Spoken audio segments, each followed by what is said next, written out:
Hello, Internet, if you can hear me. So I'm doing a stream now. I was going to start this about an hour ago, but something came up that needed me to be available, so I'm starting now.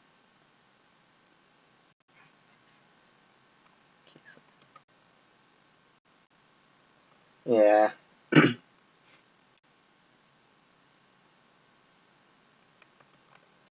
Sorry, just trying to get everything set up right, making sure it's going. Not that there's anyone here listening. So,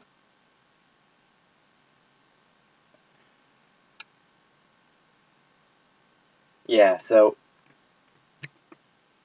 what I'm doing now is just something I draw in DeviantArt. I have a lot of other things I should be drawing, but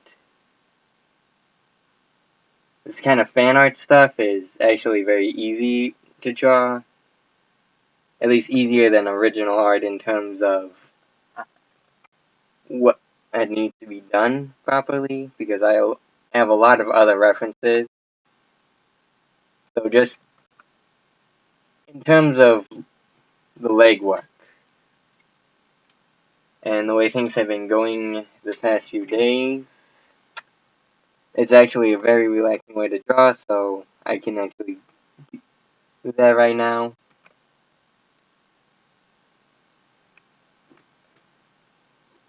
But just trying to get my bearings. It's been a while since I drew on my tablet. I've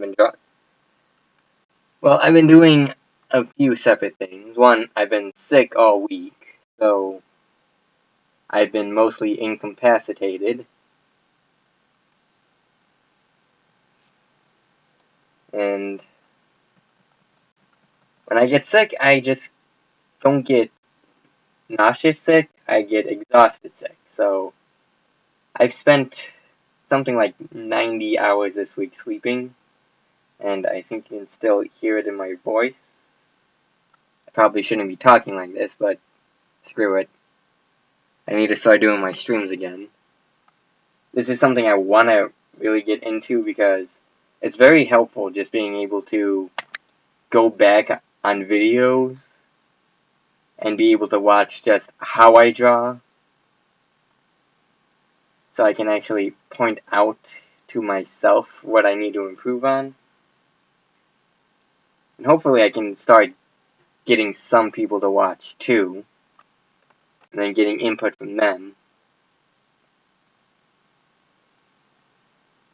Because that would require me being good at these, which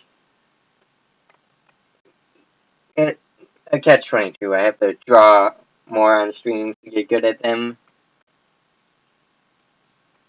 And then I would have to get more used to drawing while talking, which is much more challenging than one would originally think, just in terms of having to multitask. Yeah, it's been a while since I've drawn on my tablet well, that's not entirely true, but drawing things I can actually stream, because, like I said, last week I was sick. The week and a half before that, I've been making resumes, or curriculum vitae, whichever you prefer to call them. So that took up a lot of my time, because as of now, I have 5 separate resumes for basically the different types of jobs in my field, which is drawing. And those each take time to make, and I didn't want to stream or show those because those hold information that I don't want to just show on YouTube, which, although I guess that would be a good way to try and find current employers, but not. And then the week and a half before that, I was building a PC, which I'm still kind of working on. It's mostly running, but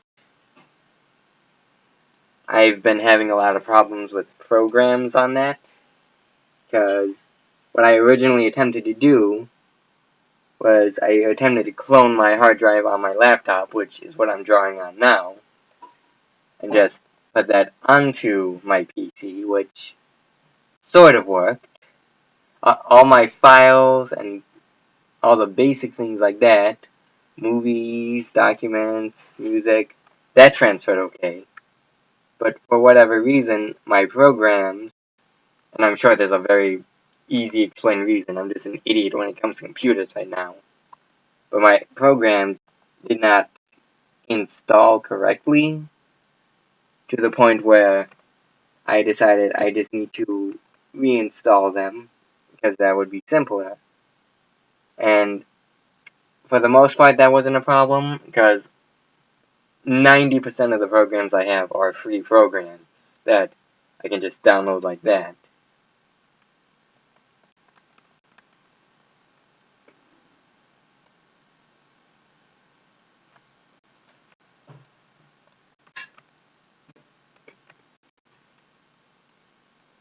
And my line was not doing too good. Yeah, anyway, but I have been having trouble with the programs I have had to pay for originally because those are much more confusing to download on a new computer than, say, OBS or Krita, which is another drawing program which I actually really like, but it is flawed. I'll get into that in a minute, but yeah, the programs I'm basically having trouble installing are Paint Sci, which is my default drawing program. It's the one I'm drawing on now. And Photoshop CS6, which, aside from those two programs, I have all my others installed now, and I have to reinstall those. And that's tricky to do right now for two reasons. One being that getting internet onto my PC is actually very difficult at this point, because I don't have Wi-Fi capability on it yet. I got an adapter for it, so I could, but of course, I'm new to building PCs, so I got the wrong kind of port, so it doesn't fit into my motherboard. So I had to buy a new one, which I'm still waiting for. And the only Ethernet cable I have is very short. I used to have a very long one, but I lost it or threw it out. I can't find it. Yeah, the only one I have now is like a foot. And the place where my modem is, it is not in a placement where I'd be able to set up a monitor or anything.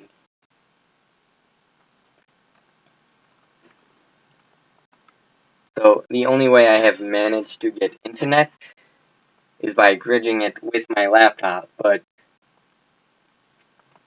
it's a rather difficult thing to make successful, because for whatever reason, it cuts out constantly when I'm bridging from the laptop, which is odd because I still bridge it to my Xbox 360, and that doesn't give me problems, but I'm thinking because it's an actual computer and it constantly has like conflicts with the IP addresses that makes it cut out, and I'll get internet successfully for about 2 minutes at best. And then after that, I lose the internet, I have to reset everything, and it's just a freaking hassle.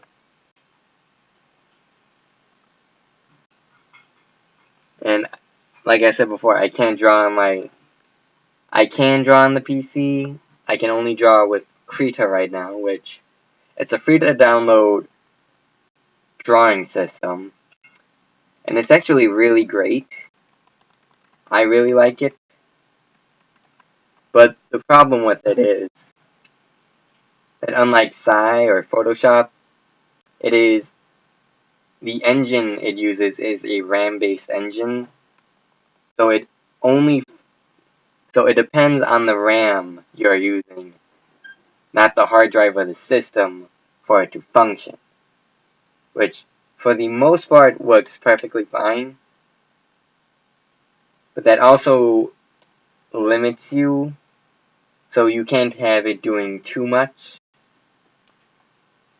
otherwise it will crash constantly, and I can't do a stream on it because having it, I couldn't do a stream on it anyway because of the internet situation. But I can't use it on my laptop either, because having multiple programs demands more out of the RAM, and the more you demand out of your RAM, the slower and worse off the Krita program will run. Which is why my default program is PaintTool Sci. And anyone who's wondering what I'm drawing, it's something I'm doing on DeviantArt right now. Basically, what I like to do for just these leisurely draws is I'll just take characters I like from shows and then either set them up in costumes or the outfits of other characters I feel would fit them from other shows. I'm explaining that poorly. Like I said, I'm not good at streaming yet. I'll get better, I'm hoping. Yeah, I gotta start doing these at a fixed time. I'm gonna start trying to do them probably around 7-ish every night from now on, because that seems like the most stable time for me to start drawing. Just so when everything starts to die down.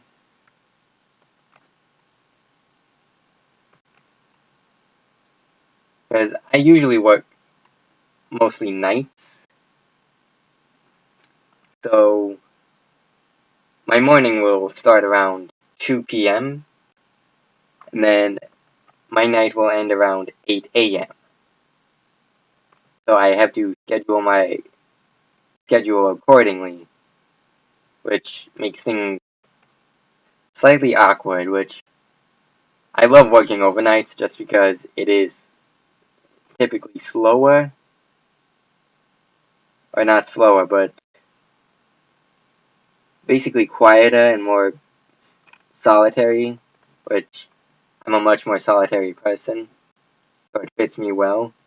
But the only problem with working overnight is just having to schedule everything around it, because normal people, for whatever weird-ass reason, like to work in the morning and have everything function during the morning.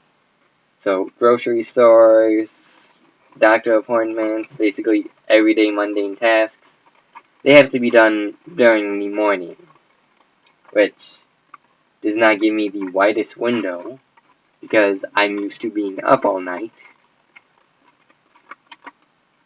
Sorry, hang on.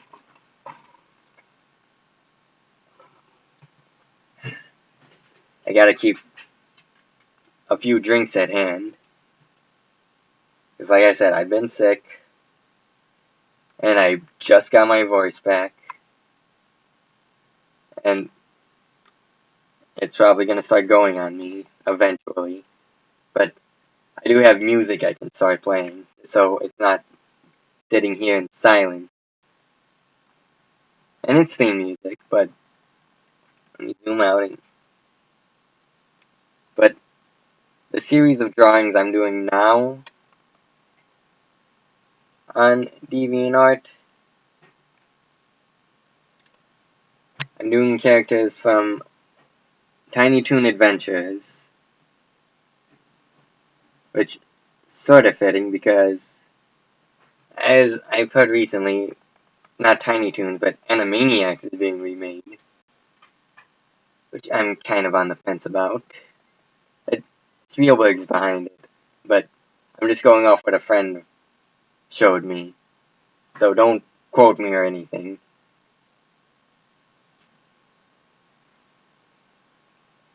Yeah, which a lot of shows have been just being remade, which I'm convinced the 90s and early 2000s are never going to die, just reincarnate themselves. Because nothing's really changed in terms of TV. Powerpuff Girls got a remake, which one of the reasons I'm on the fence about Animaniacs, is because Powerpuff Girls, the new one, it is not what I would call good.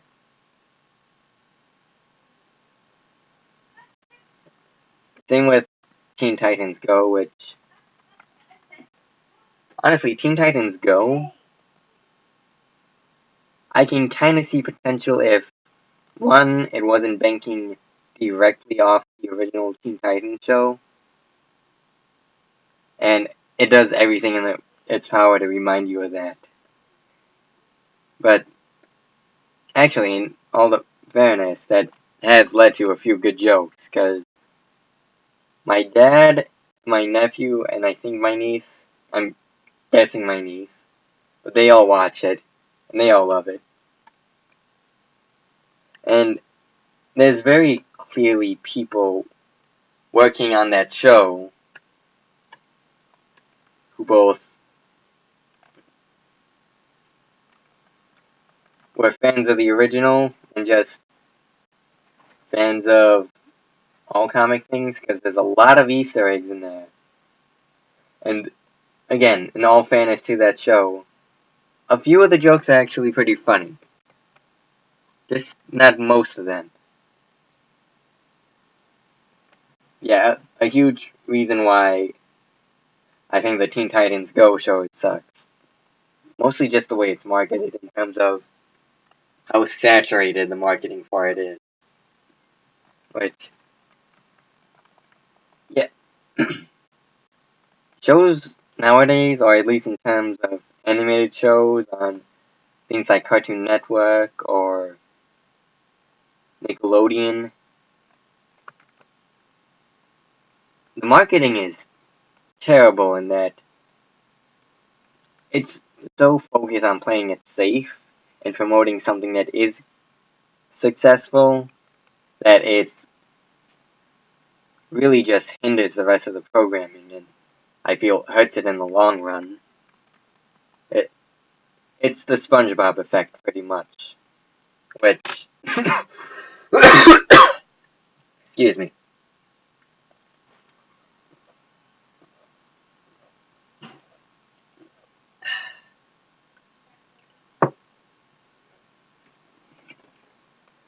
Sorry about that.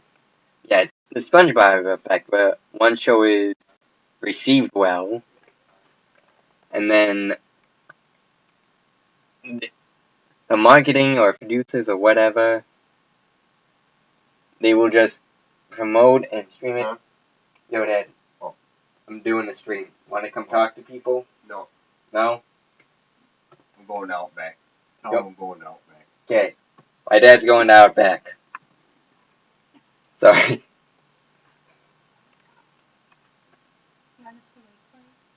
No. I already canceled once for this, so I feel like I dig if I do it twice.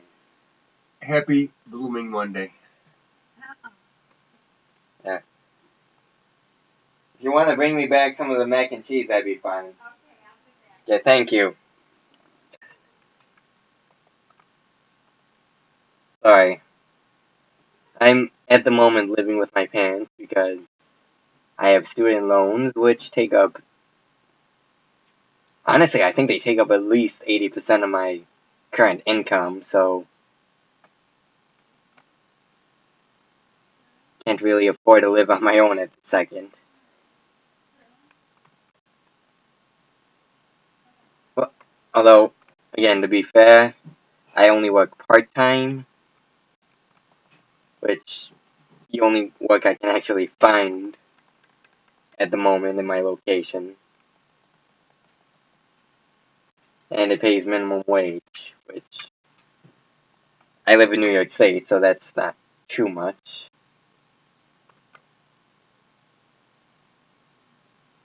But I've managed to save a little bit up, so I'm attempting to move and get a job that pays a little better full time, which if I can do that, then if I could get a full-time job, I would be able to actually survive on my own. I mean, things would be tight, but I would be able to survive, which is all I need to do.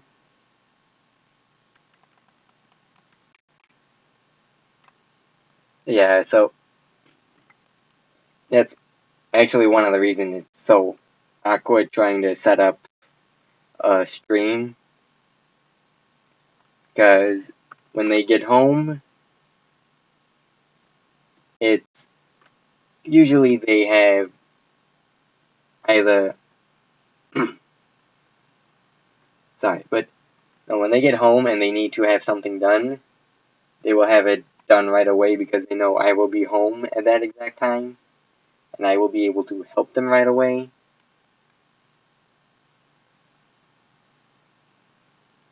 So that's a that limits my window.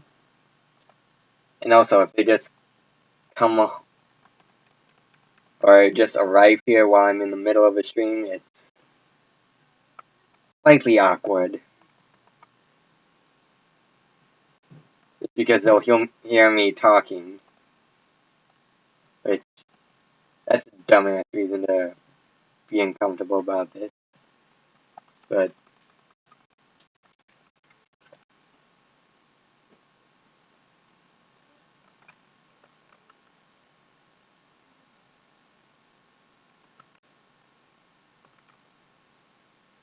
what was I talking about? I lost track.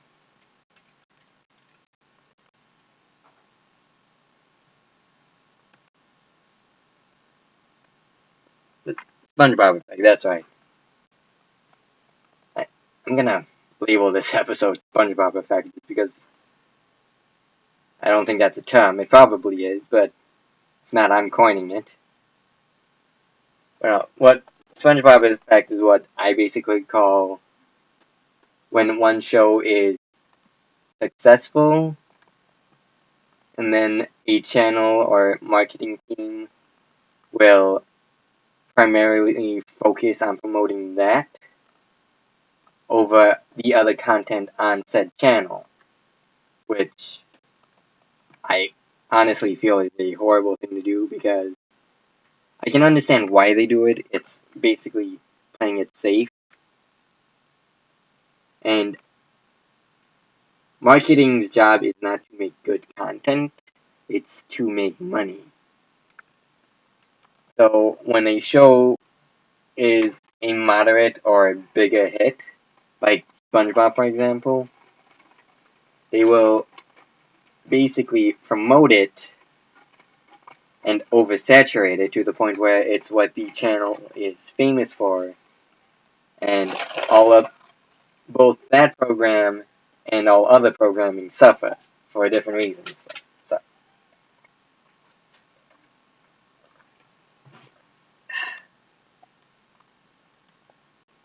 but the original, again, I'm just using SpongeBob as the first reference because I feel that's the first major event where it took place. But because it becomes oversaturated and it's on all the time, it the demand for episodes or the demand for the quantity of episodes takes priority over the demand of quality for episodes. So again, if you tune into Nickelodeon, you'll and just like search through the channel for the day, it's safe to say a very large number of episodes or shows playing will be SpongeBob. In fact, I know people that just call it the Spongebob channel because of that. And that effect has actually had, but that has been, sort of thing has been seen way more often with a lot of other channels and shows. With Cartoon Network, it's like that with Teen Titans Go, which I think is right up there with SpongeBob. It's and Teen Titans Go is probably the most frustrating, but I'll get to that in a second. Yeah, Cartoon Network has Teen Titans Go. The channel formerly known as The Hub, I don't remember what it's called now, it'll come to me. But they have My Little Pony, which I can definitely understand that more because it's a very popular show, which I don't want to get into. That's a very huge can of worms to open. Although I could use the ratings, try and get an audience going, but nah, I'll do that on a separate time. And then one other show, can't remember. It's another Hasbro show. Discovery Family, I think. Not the show, the channel. That's what it's called now. Which, yeah, I think Discovery something. Because Discovery bought the majority share of the channel back from Hasbro, so the hub stopped. And that actually really upset me, because, well, not really, mildly. Cause I don't really use cable too much. Or satellite, it's kind of a dying medium, to be perfectly honest. But no, that was a little upsetting still, because I thought the Hub was actually a really great channel. Had a lot of reruns of older shows, and new material as well, which I'm trying to remember the shows on there. There was The Haunting Hour, which was an R.L. Stine show. I thought that was actually kind of interesting, because I grew up with Goosebumps, and it was similar to Goosebumps, but actually darker. Oh, hi, Mama. My dog just ran up the stairs, and he's going through my garbage. Molly, get out of there. Nah. Yeah, The Haunting Hour. It was a lot like a very darker and grittier Goosebumps, where it's a weird comparison, because Goosebumps, it's on Netflix, and I'll watch an episode now and then, because I feel that's a great way just to help with my artistic process. Just watching stuff from when I was a kid. I'm weird like that.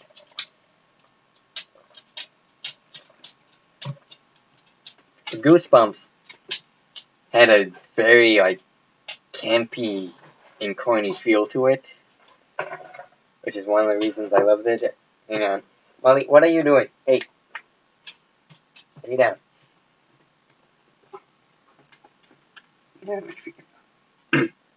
Yeah, The Haunting Hour was fairly dark for a kid show, but it did kind of tread on the basically similar plots. Molly, what are you eating? Hang on, I'm sorry. Molly. Hey. What is this?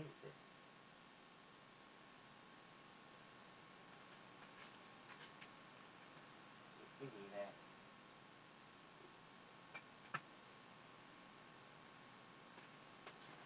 Here. Sorry about that, non-existent people. I don't know why I'm apologizing. I don't think anyone... Yeah, no one's watching this yet. Maybe I'll get 2 or 3 views.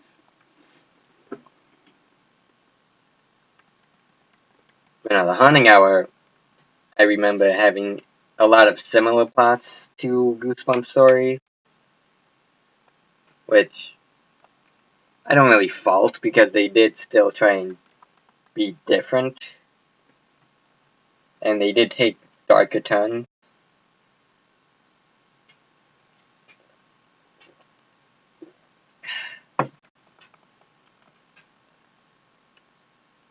Yeah, that was always a fascinating comparison, and it actually reminded me more of The Nightmare Room, which was another R.L. Stine show on WB. It only lasted 1 season, I think.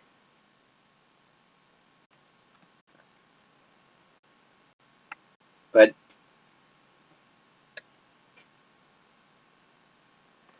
that that one was good too, and that one actually that one was fascinating in that it had a lot of kid actors that went on to be very successful kid actors. And yet it still didn't catch on fast enough, which I actually do remember a few of the people it had. It had Amanda Bynes on it.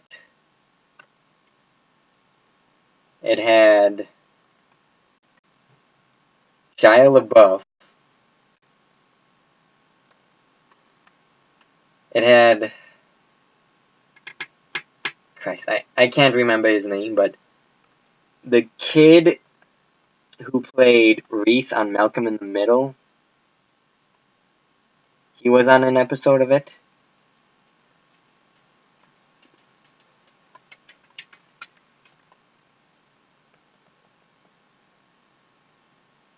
I feel like there's more people.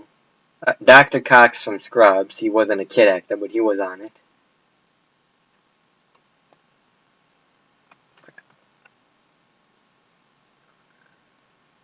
Yeah, that show had a lot of actual known...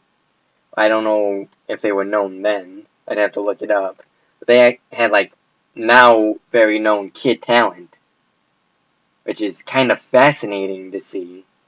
Just because that one no one remembers, even though it was probably better suited to be remembered. And Sting from wrestling. I know nothing about wrestling. I just know Sting because he looks like the Crow.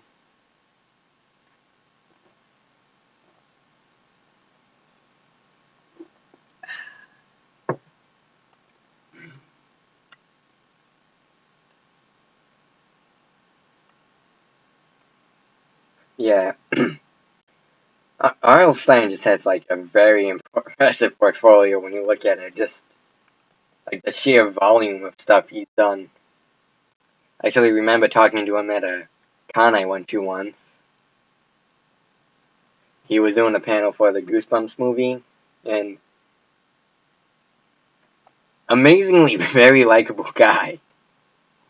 Like, he's very passionate about what he does, and he has a very sort of cynical sense of humor. Like, I remember just...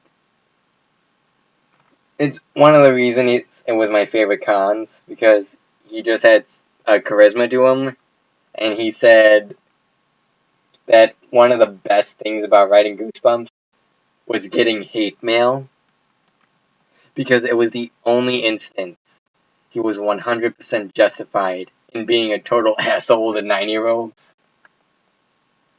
And once I heard that, I decided that's the man I gotta... This is the man I have to model my life after. He's extremely passionate about what he does, and he's... finds a way to use what he does into being an asshole to children. So, if that's not reason to idolize a man, I don't know what is.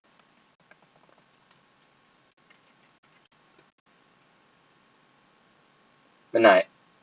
In addition to just Goosebumps, he's done a lot of things. He had the 3 TV shows. He's had several book series. Like, not just Goosebumps. There was one called Nightmare Room, like the show. One called Fear Street, Ghosts of Fear Street. Mostly ghostly.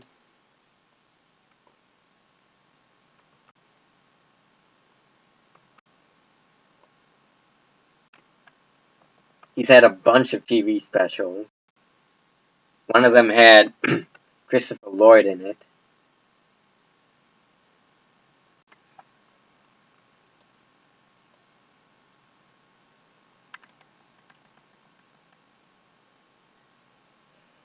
But no, the man is, like, very committed to his work.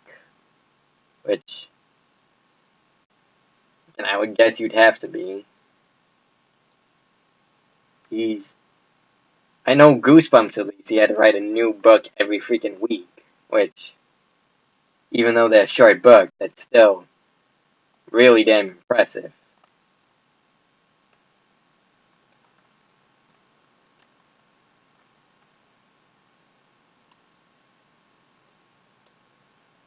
What was I talking about originally?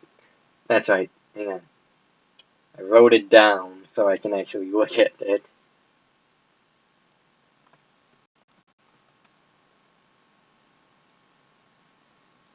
Spongebob effect.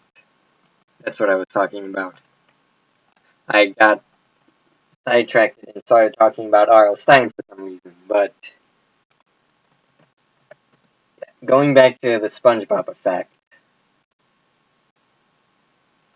Basically, when a show becomes popular and a channel will just marathon it on constant basis, that hurts the actual show because it brings down the quality,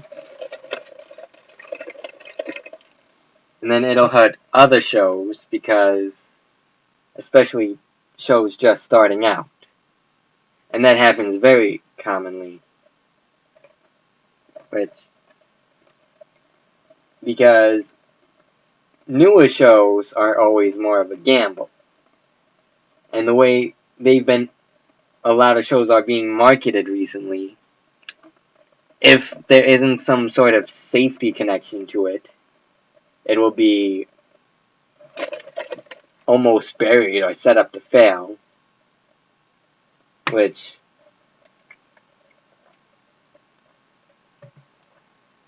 Cartoon Network, I feel, is the worst example or best example of doing that because in recent years, because they will put all their resources, or marketing will put all their resources and abilities, or at least most of them, into promoting the show they know will succeed, being Teen Titans Go, and then giving that the primetime slots, and then having everything possibly done to ignore all the other shows to the point where they will actually have shows that are not promoted at all. And then just essentially sabotage to fail. Because if they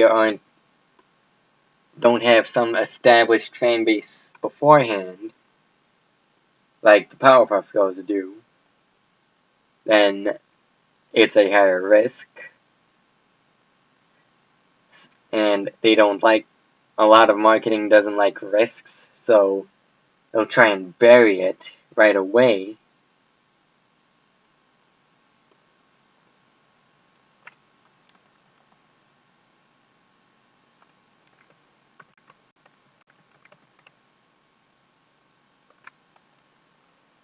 And then even shows they do promote, like Powerpuff Girls, because it had said fan base,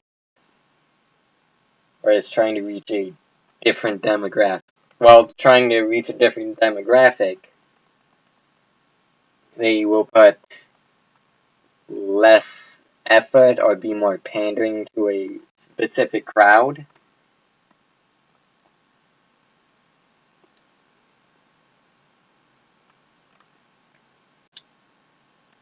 Which I know a lot of you.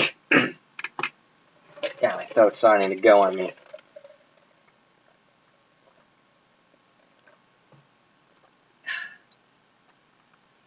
Yeah, I know a lot of people that grew up with Powerpuff Girls. Mostly people in their 20s, and a good number of guys like me. Which, it was the My Little Pony before My Little Pony was My Little Pony. Which, actually, yeah, that's kind of fitting, because Lauren Faust did both shows.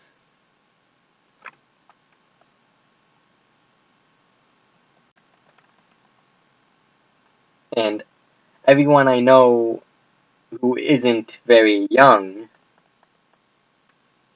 or at least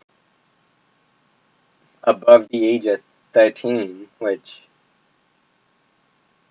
actually the only people below that age I know are my niece and nephew. Or even that age. Actually, I don't know it. No, I don't know any teenagers.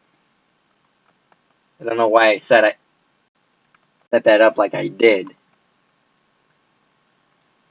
But more appropriately, the only people I know, or the people I know who aren't my niece and nephew, do not like the changes to that Powerpuff Girls,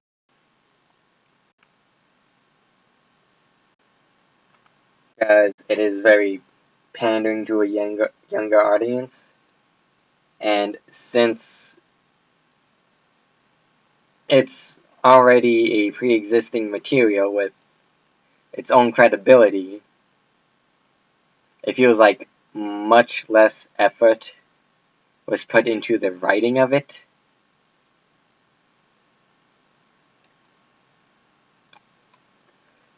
Or most of it, honestly.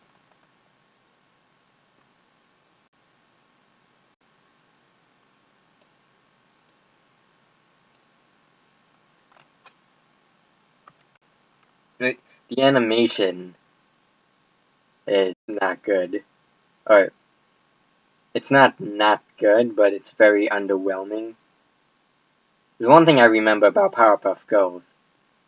It had very great action in terms of animation. Because I forget how it was set up. I'm, again, don't quote me on this, but I'm fairly certain Gendy Tartakovsky of Samurai Jack fame, he worked on the animation too, and you can kind of see that sort of influence. But it had very good animation, it had good character design. I actually really love the character design of the Powerpuff Girls because it was both very simple, it used mainly primary shapes like circles, squares, and triangles. What layer? Okay, there it is. But it was still very sharp. And, the characters, the villains, had much more iconic sort of sharpness to them.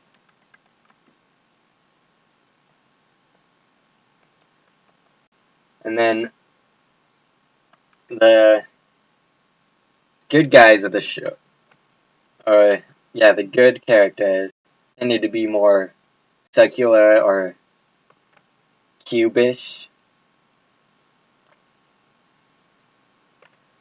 and I can remember the character design pretty well.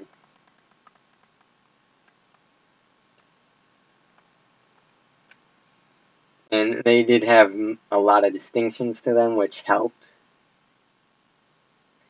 That's one of the major, I wouldn't say a major flaw, but that's one of the problems with the newer one. It has a very sort of generic, roundish character design for everyone, or a shared design. Yeah, the animation as a whole is downgraded too. Characters and story, I feel, are much less good. Or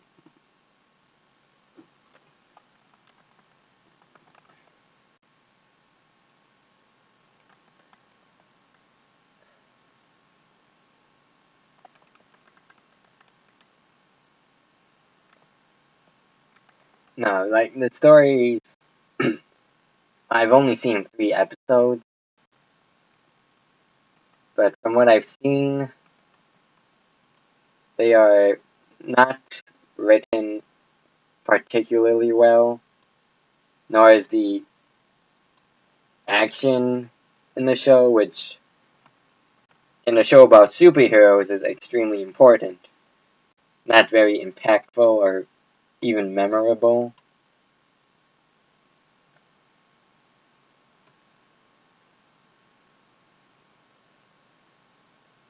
And probably my biggest problem with that show is Powerpuff Girls are not portrayed very nicely in that. I feel like they were intending to make them more like normal kids and that they are flawed and will have flawed personalities, but does not translate too well. That they are kind of much more bratty than they were originally. Which I can understand that concept, but again, it's a show about superheroes. Just superheroes that are little girls. It's basically the joke. Or not even the joke, more the premise.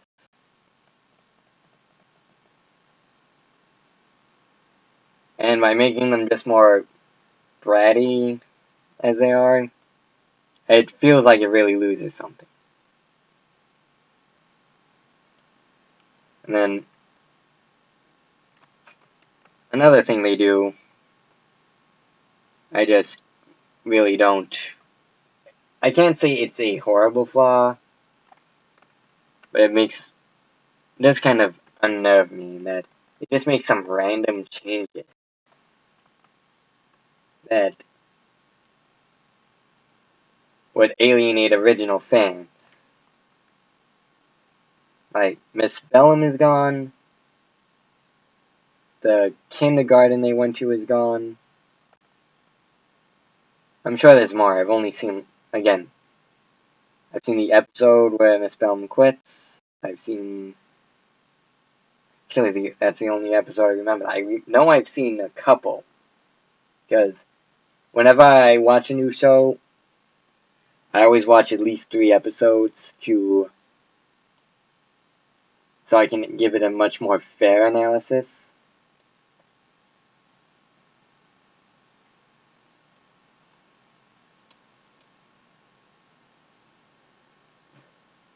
But yeah, it just did not impact me. Going back to how the Spongebob effect, I remember this time. I didn't look it up on the window that's open that you can't see. No, it affects much worse for the wear. It affects newer shows that aren't as established. And I think that's good. I can start the coloring layer now. Which, although even then, it still affects newer shows, because I can think of 3 shows that were pulled almost instantly that I thought were very good. Two, well, at least one I thought was very good, and two were entertaining at least. But no, the two shows that got pulled real quick. Uh, the Looney Tunes one, that's 15 minutes, or Wabbit or something. Then Be Cool Scooby Doo, which honestly I thought those were decent shows in their own right, but they were marketed terribly, so that they only were on the air for a month before being pulled. And then the other show, which I honestly really liked,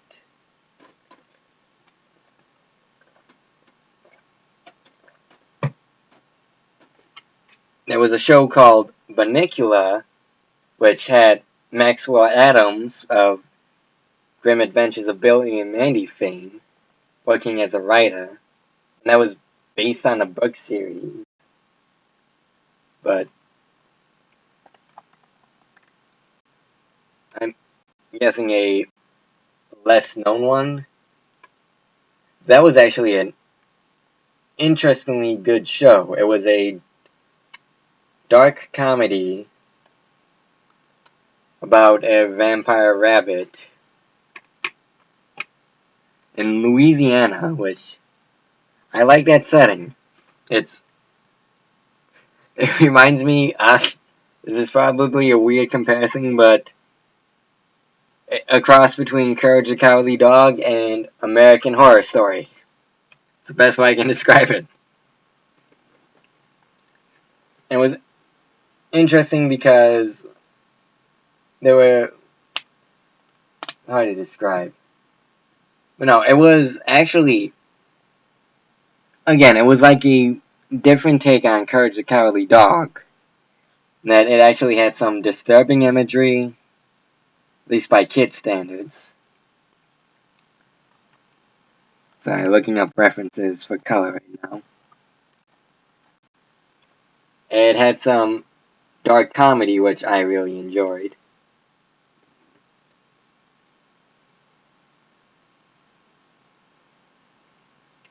Which, yeah, I think, and it actually had some pretty creative premises.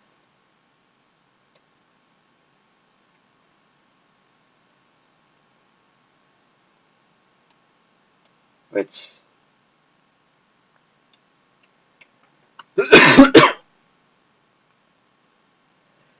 again, there was, I would probably say, one of my more favorite episodes of what I was able to see. Because the show was only on for like less than a month before getting pulled off the air, which I think was extremely stupid. It was a good show, it just didn't really have much chance, or it wasn't given much chance.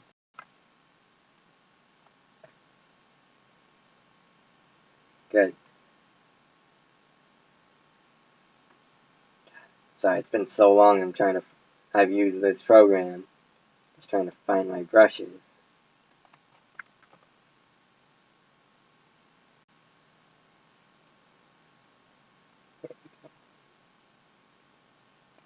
But no, I did have some pretty creative and original premises. What I think probably my favorite, just because the premise was so good to me, was that one of the characters has had to have surgery, and it's called Spider-Lam, I think. No, so Manicula, who is both the main protagonist and at the same time the anti-hero, because he's the reason all this basically evil stuff is happening to the family.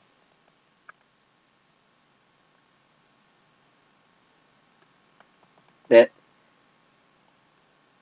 let me think of the characters. There's Bunnicula the vampire rabbit. There's Nina, the owner, who is the human that doesn't know about the evil stuff. There's Chester the cat, who's basically well, I would call him the straight man, who has the normal reactions to the insane stuff, and is also kind of the main character slash anti-hero in that all this messed up stuff is happening to him because of Bunnicula, so he had, on several occasions, just tries to get rid of Bunnicula, which always fails, but, kid show stuff. But no, what happens is, oh yeah, and then there's Harold the dog, who's just an idiot. The idiot character. And that's not being mean. That's literally a trope, just idiot. If that's like the defining character trait, then that's a trope. But no. Where was I? Yeah. So anyway, the dog Harold has to have surgery. And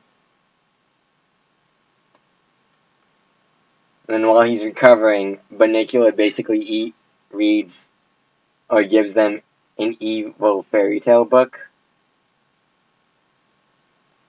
And by reading the book, they release this half spider, half lamb creature, which that alone is a very original design. I don't think actually, I can almost confirm I've never seen that.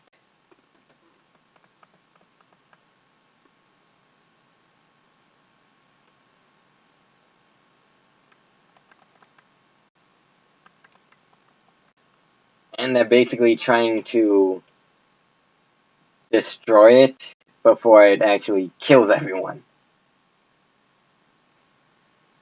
But no, that show was great just for how much fun they had with the premise, or the leeway they were given. Like,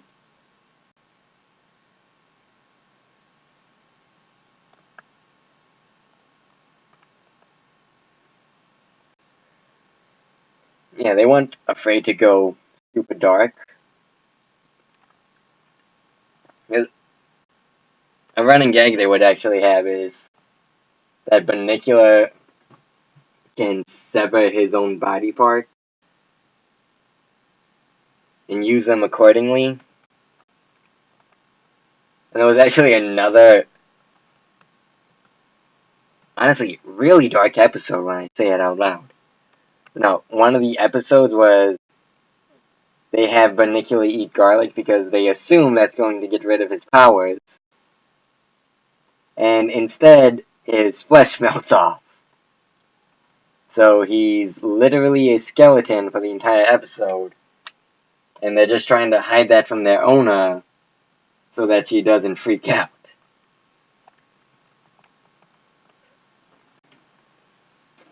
Yeah, that's sort of what I was talking about, how it wasn't afraid to get dark in any way. Because you would constantly just see body parts of Bunnicula come off, and then almost Evil Dead-like stuff would happen. And if I'm going to be honest, that probably had a good part of why it got pulled so fast, too. I could see parents nowadays just not being cool with that.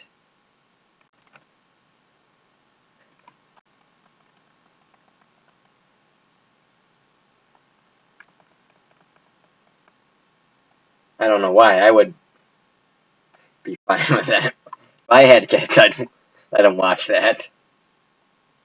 Although if I had kids, I would probably just show them Watership Down, just to emotionally destroy them.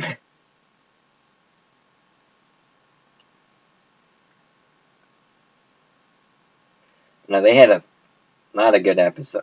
Like, the few episodes I was able to see, because it got pulled so fast, were actually really entertaining. There was one where, let's see, the other episodes I can remember right now, there was this cursed harmonica that brought dead fish back to life.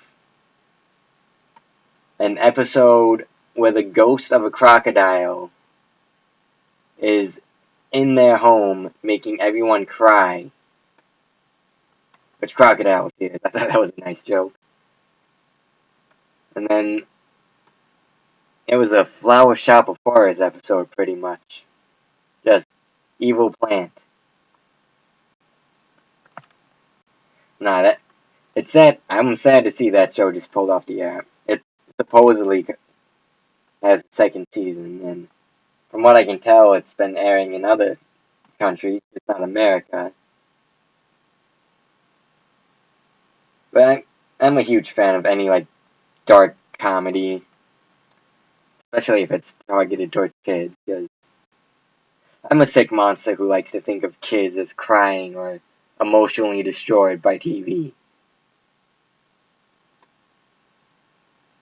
Now, I watch way more shows like that than I should. Because, in case you couldn't tell, I'm a huge geek. And actually, another show I binged, Misfortunate Events on Netflix.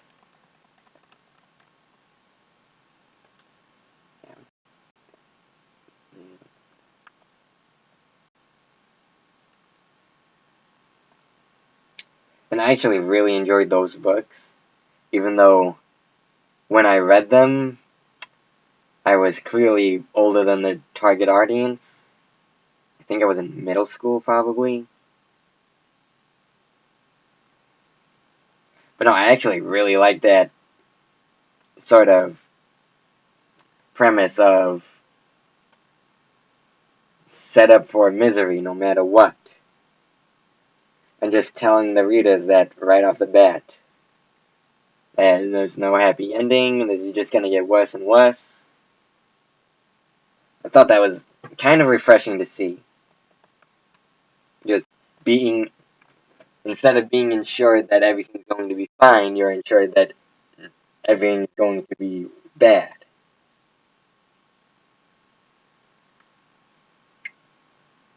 And then I was really excited for the show because the movie is a guilty pleasure in a way. That's how I learned about the series. And honestly, as far as adaptations go, that's not a bad one. It definitely could have been done much worse. And then when I heard about the Netflix show, I got excited about that. And they don't shy away either on the Netflix show, because I really should just start streaming that again. That would be a good thing to play in the background. Because I can't watch shows, or I can't have shows play in the background like I like to when I'm drawing or working, because if I haven't seen them, then I will be distracted. But if I have seen them, that's a different thing. Which I still have to watch Game of Thrones. I have every current season on DVD. I still have to watch it just because I haven't made time to sit down and solely watch that.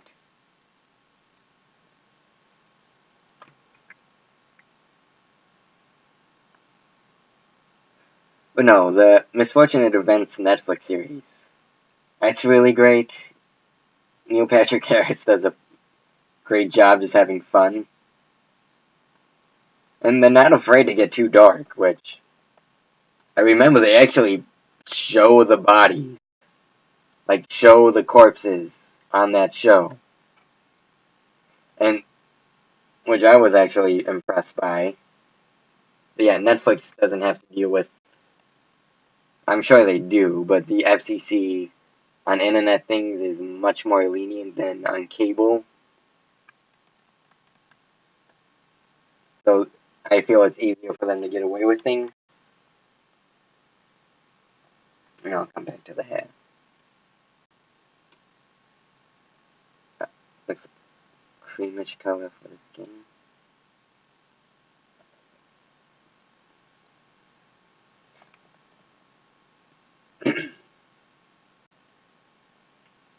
And it is a dark comedy.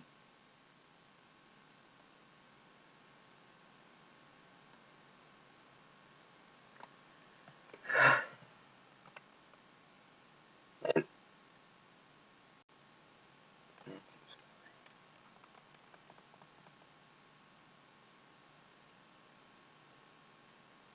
yeah, Benicular, but no, not Benicular. SpongeBob effect. That's what I keep talking about.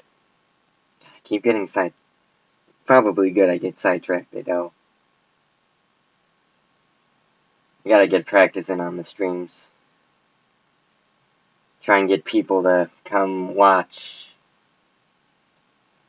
so I can get opinions while I'm working.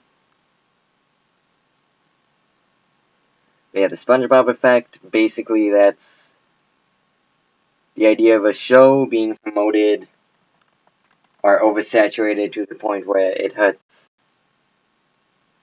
everything else in terms of production, where the show itself is in such put in such demand that it hurts the quality of the episodes, and then it hurts all the other shows by basically crippling whatever chances they are given,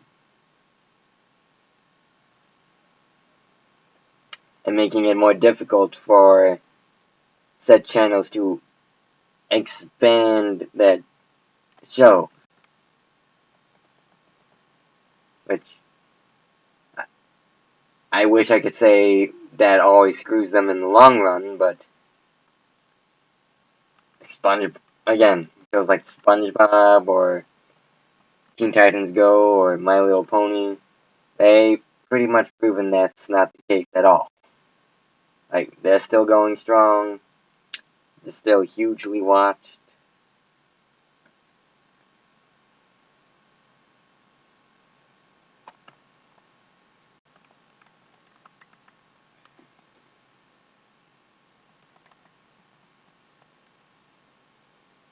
Come on, okay.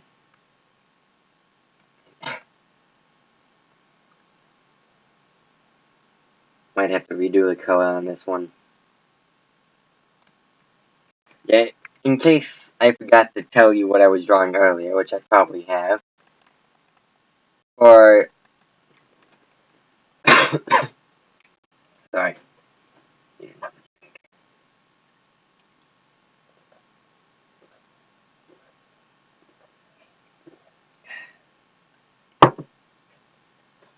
Yeah, it's a series of drawings I do on DeviantArt, which I call cartoon cosplay, where basically I just take cartoon characters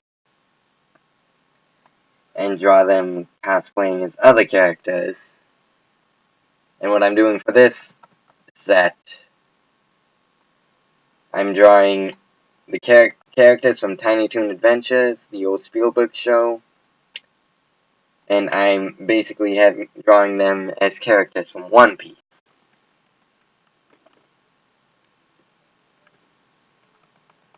Which I've already done a few of them posted on my DA.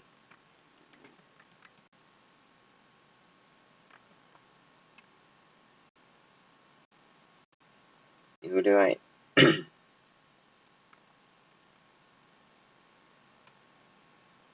I have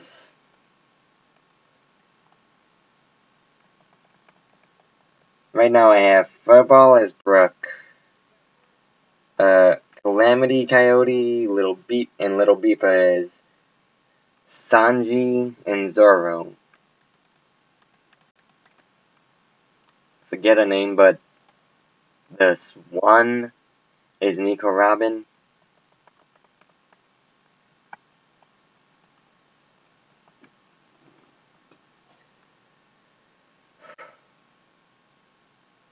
And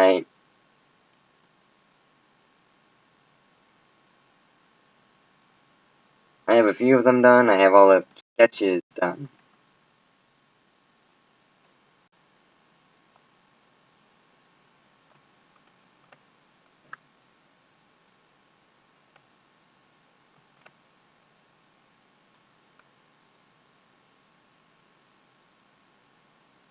And the one I'm drawing now is Concord Condor as Tony Chopper. Yeah, that's good for now. Like I said, I'm probably gonna have to redo the color.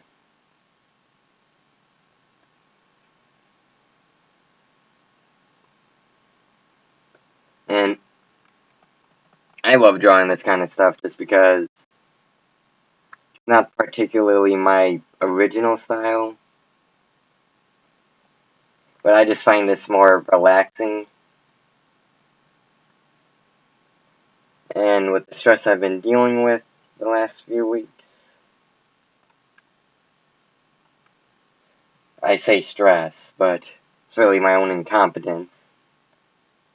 Now, these things are really fun and really quick to draw, and I think they're much more interesting for a stream because I can try and find people more interested in this stuff than my original stuff. So it probably is more interesting to watch in that regard.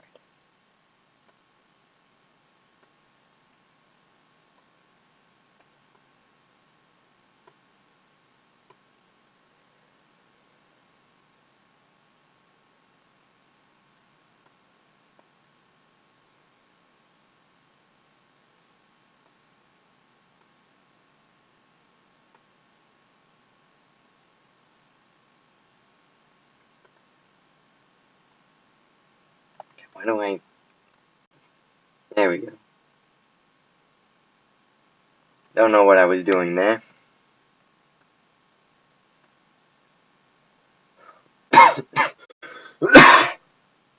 Yeah, losing it a bit.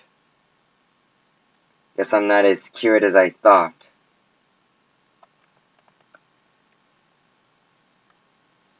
Yeah, once I finish the color on this one, I'll start a second one. Because I've taken a break from this, because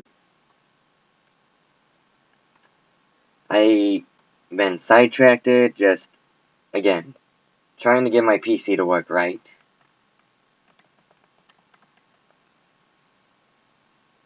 I've been sidetracked looking for work and getting my resume and everything set up. Resume.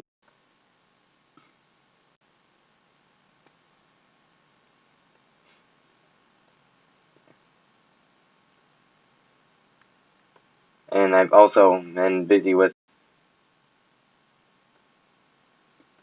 my webcomic, which I started a couple months ago. I have not made much progress on that front, and have recently started the groundwork over again.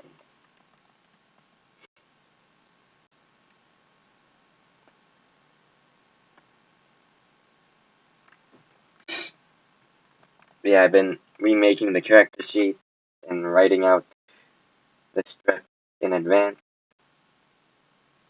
so I'll be able to do that, at least try and do that on a more proficient level. And when I started it, I knew I was going to be behind for a while, or fail at least, because I didn't start. I started it because otherwise I would not start it, if that makes sense to anyone.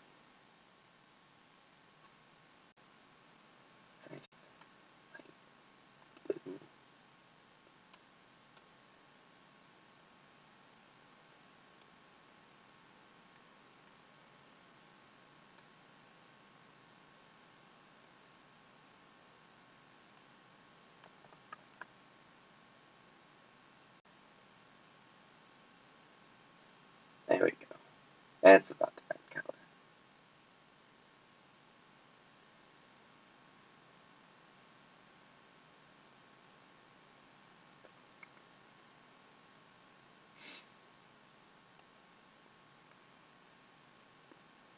but I started it being well unprepared as a way to get more used to doing it. It's the beta version of my webcomic, basically. That's what I'm doing.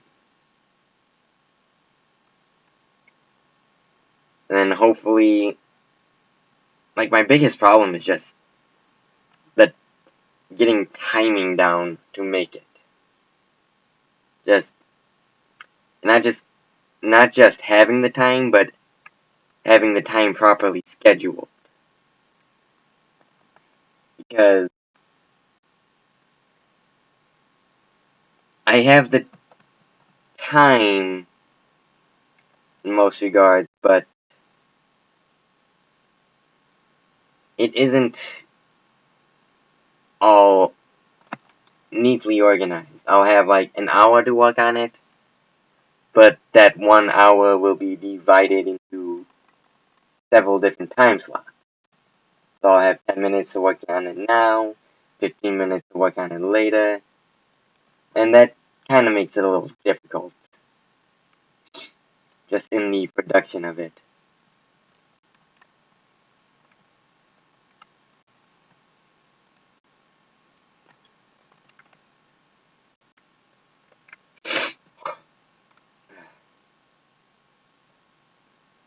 God damn it. I forgot I already colored down here. Nah. Like I said before, I'm gonna start trying to get more organized with my time. I'll check with a few of my friends I know on DeviantArt or Facebook and see what times they would be able to come do the stream with me and if they'd be interested or not. Right now I feel like those are, again, I want to get people to watch this so I can get input, and they'd probably be the best people for that.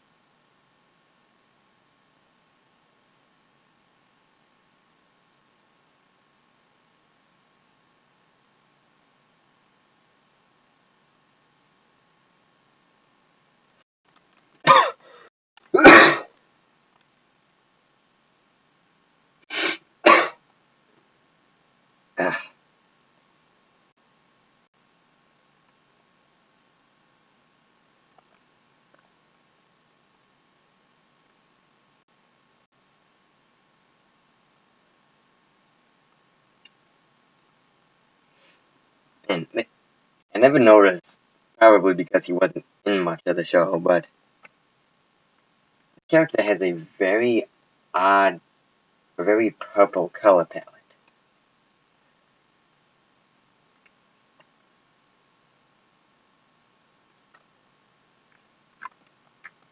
Which is kind of interesting because,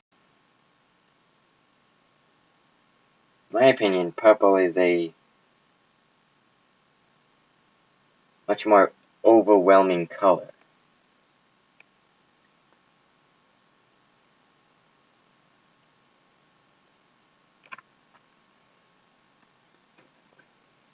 So it's kind of odd to see a character consisting like 80% of it. Or at least in this regard where it's a much, well, it uses much paler purples, but there are strong purples in his coloring. His actual body is a very deep hue purple. But then the accents, like the hair and the eyelids, they're just much more faded purple. And even the main skin.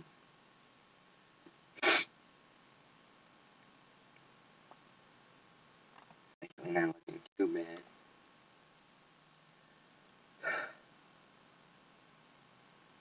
Probably the... Actually, I think this is my worst one of the set I'm doing, but I can always come back to it. clean it up.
And I'm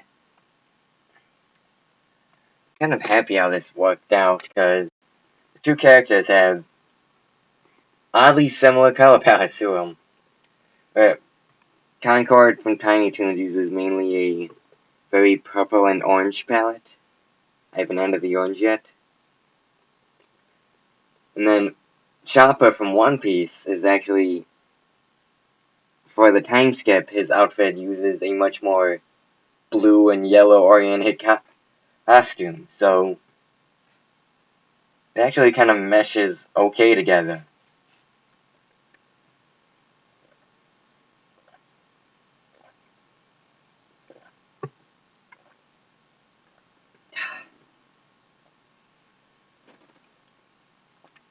Which I'm glad. Like, that's something I want to try and do when I'm drawing this kind of stuff. Like, I'll draw them if the characters, or the two characters I'm meshing, actually fit well together, both in appearance and in style.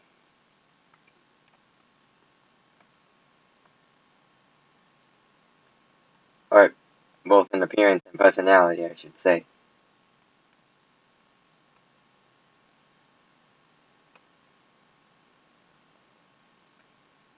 So,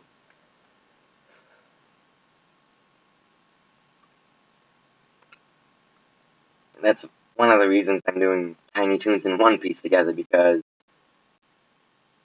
honestly, they're two of my favorite shows.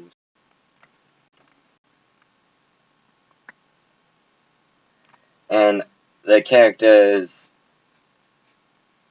again, there's such a wide range of main characters to both shows that there are actually a good sort of intersection between the two. Which,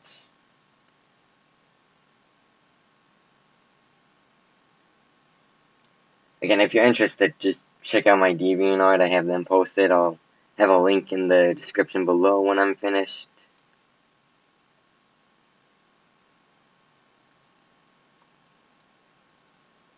But yeah, there are like specific tropes that are portrayed,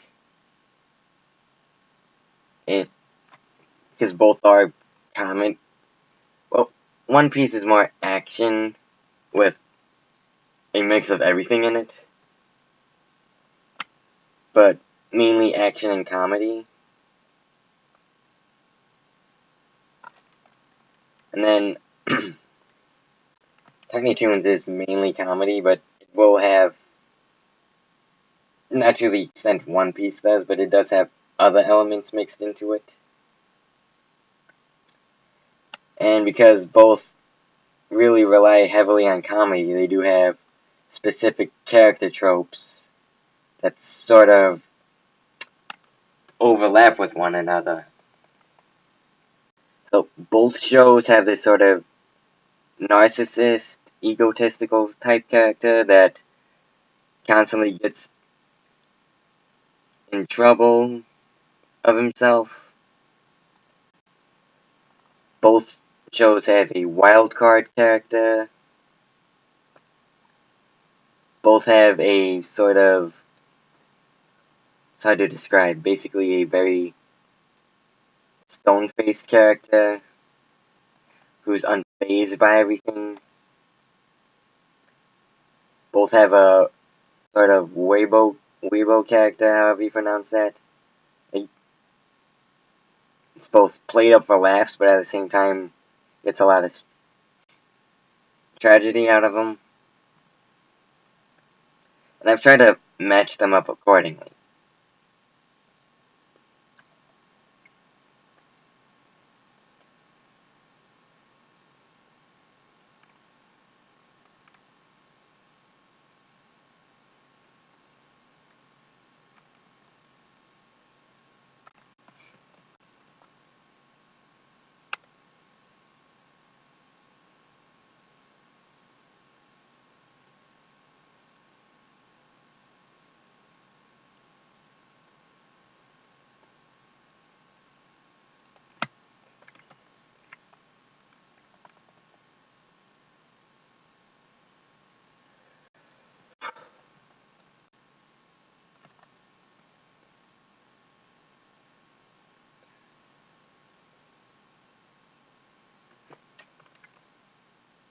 How long has the stream been going? I'm just gonna check that out quick.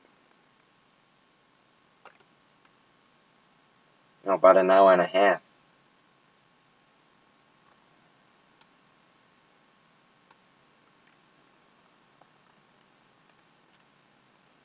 I want to go for at least 2 hours.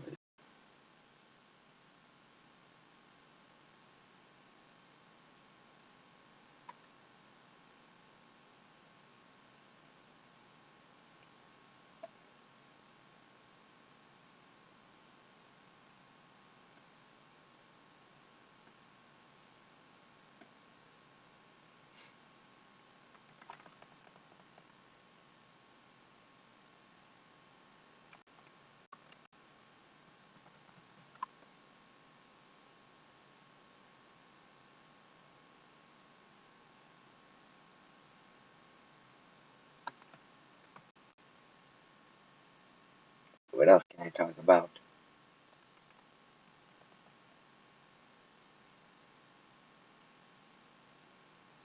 Let's see, there.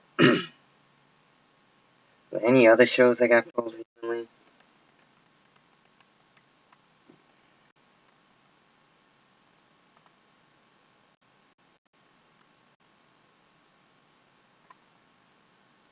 The book bag's actually pretty dark blue.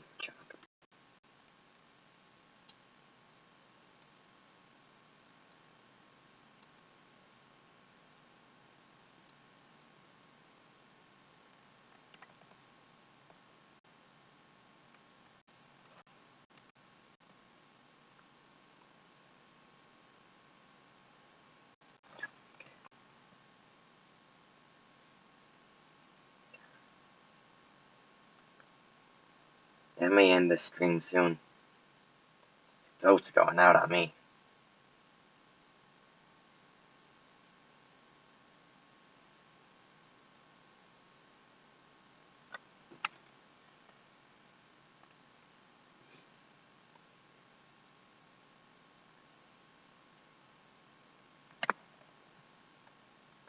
Let me just try and get about 20 more minutes in.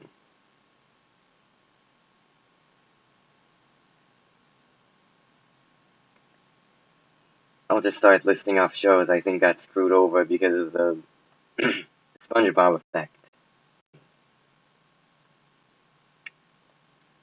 Or not just this, no, not just that, just marketing in general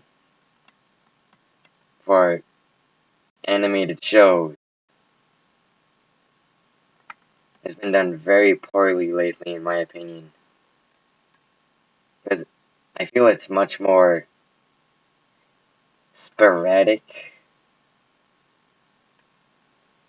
and impatiently done. where shows will be on the air and then pulled fast. Or just trying to... What I feel they are trying to do is just survive, because yeah, cable's a slow... I wouldn't say slowly, but how do I say it? It's a dying medium, to say. I'll just say that. It's... Cable's dying. It's putting up a fight, but it is dying. I feel that's because the way the internet is nowadays, where most people have it, it's much easier to get, or much more easy and convenient to watch your show by streaming it on your computer at any time you want, as opposed to waiting for it to come on at a certain time on a certain channel where you'd have to be in a certain place to watch it, is much more confiding than just pulling out your phone or a tablet or a computer anywhere and then just looking it up. And I feel that's especially bad for, or affects animation much more, because, again, the main demographic for animation is kids. And because children will not have, well, one, kids basically get the TV last. I know that's how it was in my family. So that was never really a problem. I was the only one that ever watched TV to begin with. But no, if you live in a house with multiple people, the youngest will always be cheated out of the TV. And it's just so much more convenient for kids to watch shows on a tablet, and they're much more capable of watching shows, and it's, again, it is tailored more towards, or tailored so children can use it more efficiently than a TV. Because my parents mainly watch TV just because it's there, and they don't have to put the work into looking for it. But children don't mind that work. They're probably much more efficient with a tablet than most adults. I know my niece and nephew use them all the time, and they're on YouTube so much because it's much more convenient for streaming that way. Because that's just a much more convenient way for them to get their shows in, for their entertainment. It's really slowly killing cable. Not to mention, and not just the kids, but a lot of adults are leaning towards internet now, too. Because I know when I was in college, I only had internet. I never even once considered getting cable, and once I'm no longer at my parents', I will definitely not have cable. Because even now, most of my shows that I watch online. Which I watch more YouTube shows than I do actual TV shows.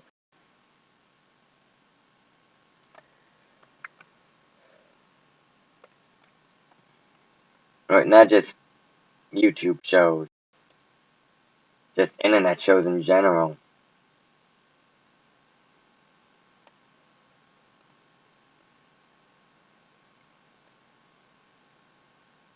It's just much more efficient and better. It's the only way to describe it.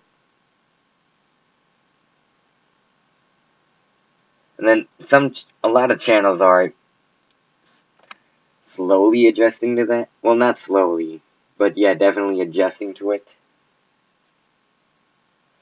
Where, again, they just do a lot of streaming right away. So you can watch the shows that are on cable on the internet from their channel the same way. And that's sort of weird to describe, at least, because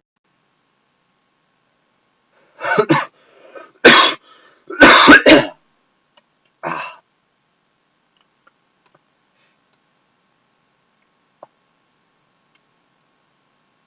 sorry. Give me one sec.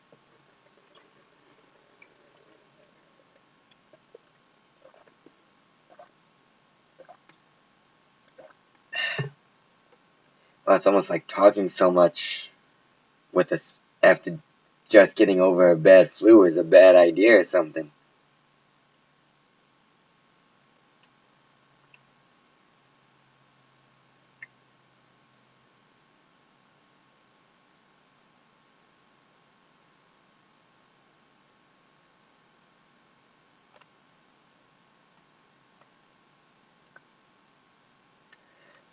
But nah, so anyway, their channels are making that adjustment from cable to online streaming,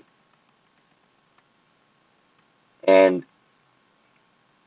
I think the first big indication of that was with Legends of Korra, which that's probably one of the messiest I can think of. Just the way they transitioned that show to being just push that show around and really screwed the creators over bad.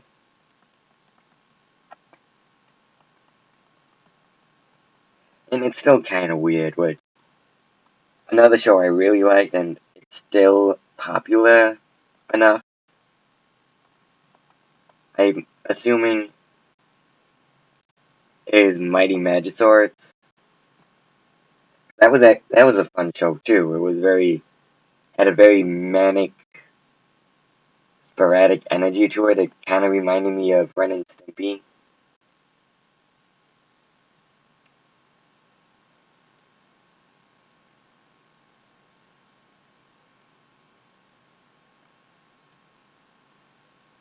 And that's actually based on an app game, or made in tandem with an app game. Because, money. And it started out as a few online shorts, and then cable shorts, and then the actual series, which I do not see on cable anymore, but it is still marketed well online. So, I'm I'm guessing it's still popular enough.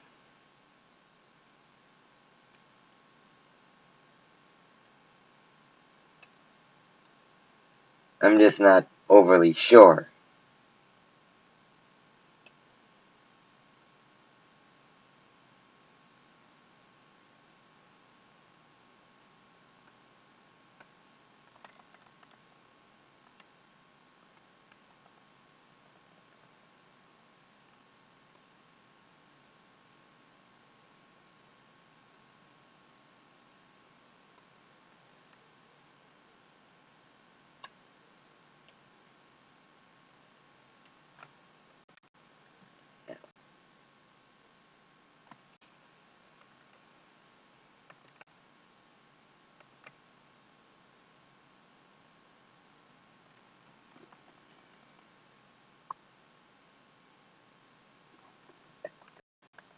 I'm definitely gonna have to come back to this at some time and just do cleanup.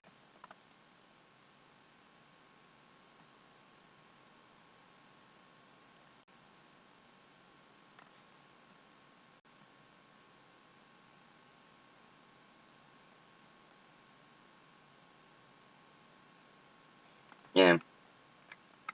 And shows themselves are just marketed completely differently in timing. where it used to be half-hour episodes and seasons. Now, I feel most shows just do the 15-minute segments of those half-hour episodes, each on their own, at random times throughout the year.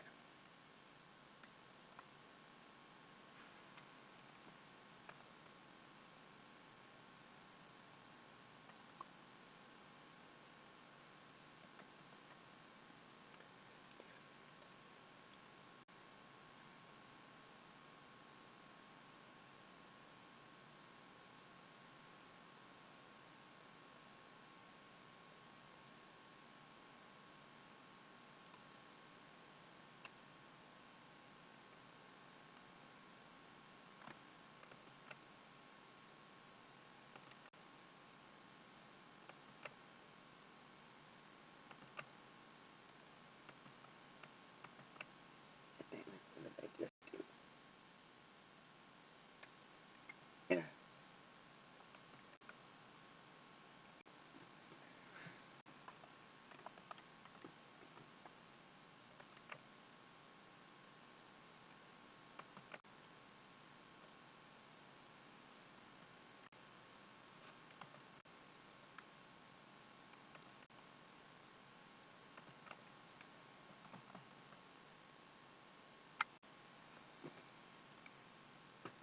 that's good.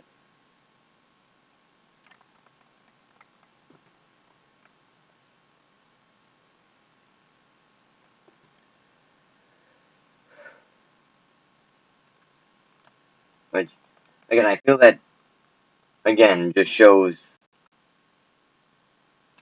how it's being transitioned, or how channels are transitioning themselves from the cable, from their primary source being cable to their primary source being online. Because online, you need to be relatively faster with your product. Because people are much less patient, there's much more material, and you have to stay current and fresh. At least in the beginning, and then you can release occasionally once you have a fan base built up. I know that's how Steven Universe and Adventure Time work a lot.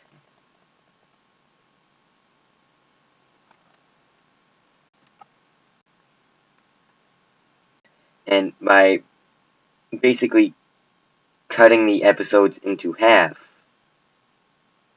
and then spreading them out evenly throughout the entire year as opposed to throughout just the season, it's a more effective way of keeping on top of it.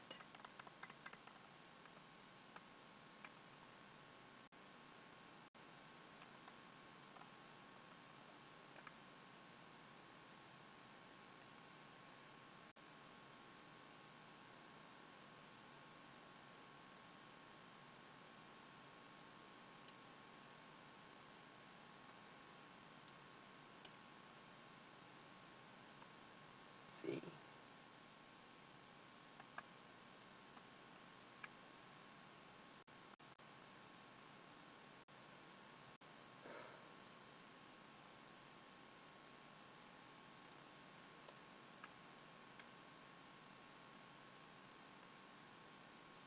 So now,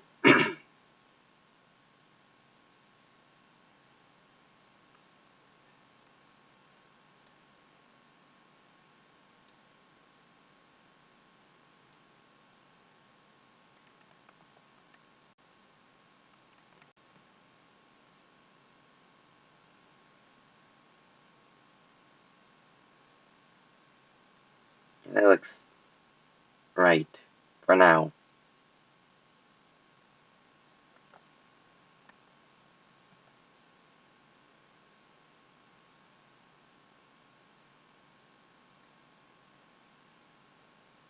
I'm definitely gonna have to come and fix the coloring later on.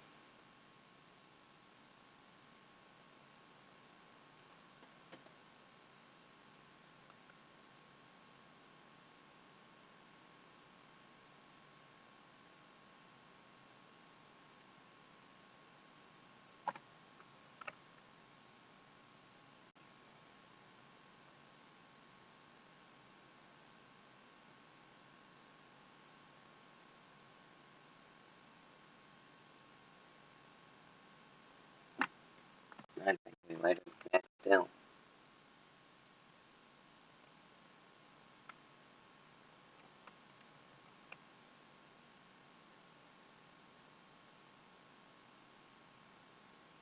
That's not right.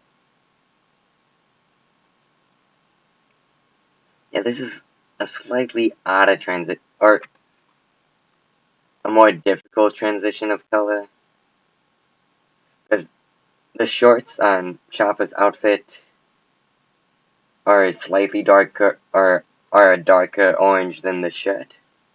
And then Concord's feet are an even darker orange of that.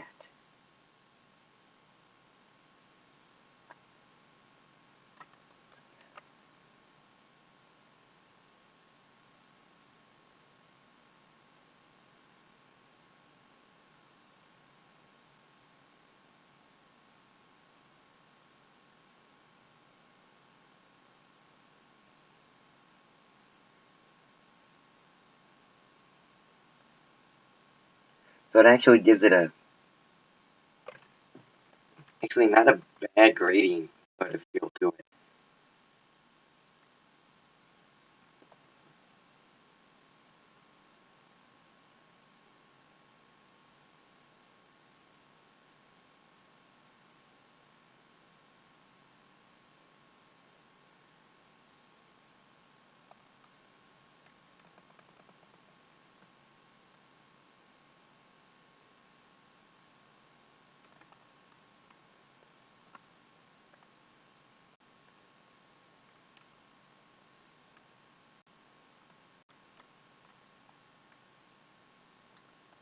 I'm gonna have to do a lot of repair to this.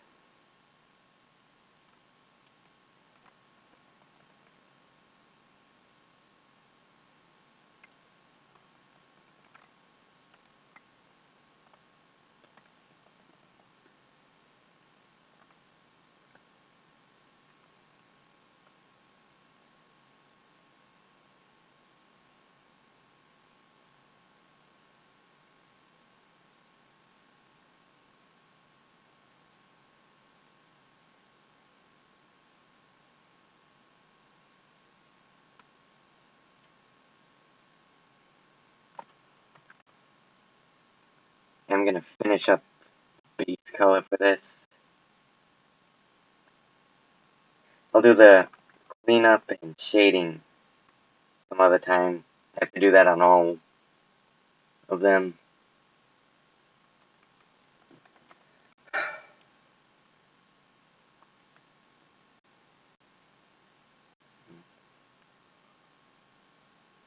Alright, so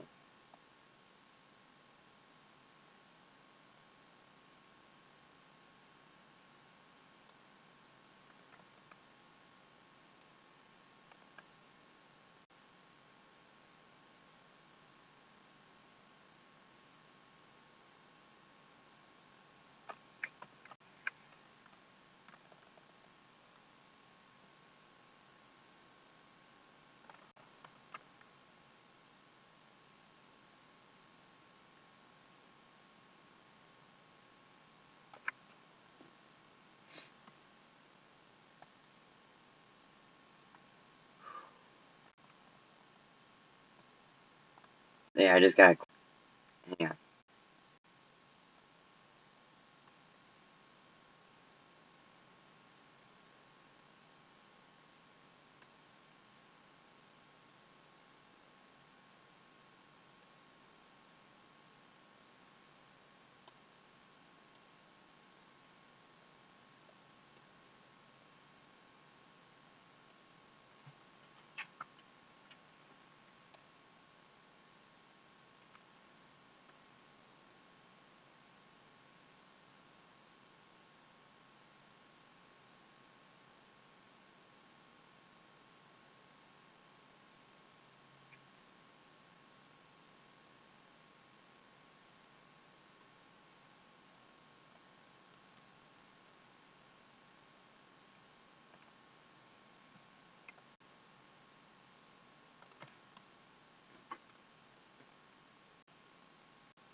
clean up these circles.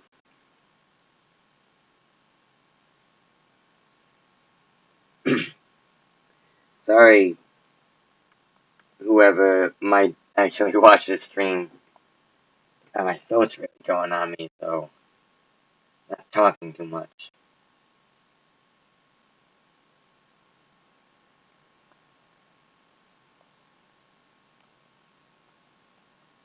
Yeah, once I'm done with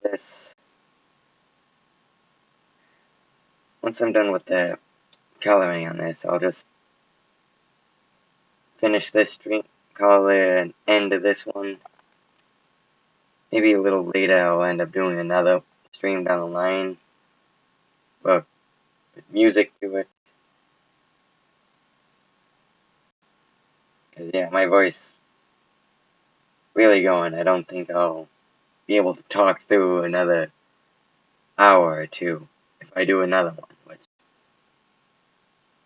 I probably will.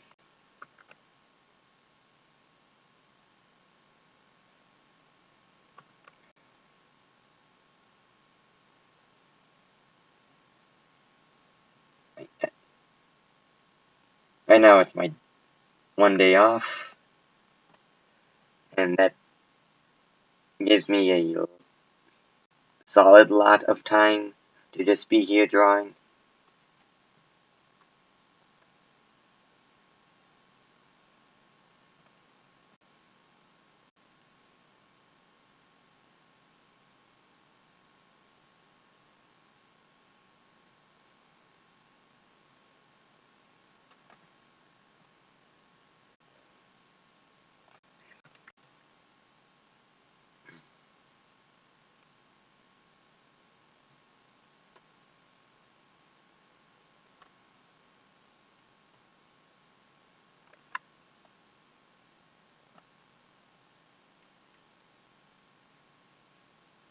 I'm almost done anyway.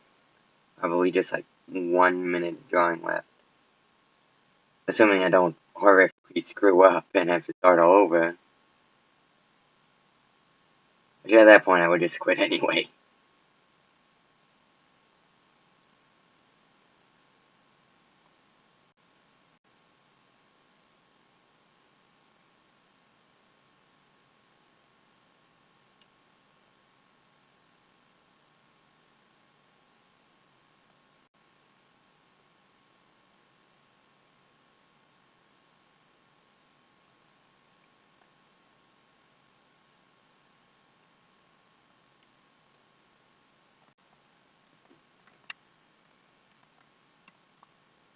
Nah. Yeah, save. Alright,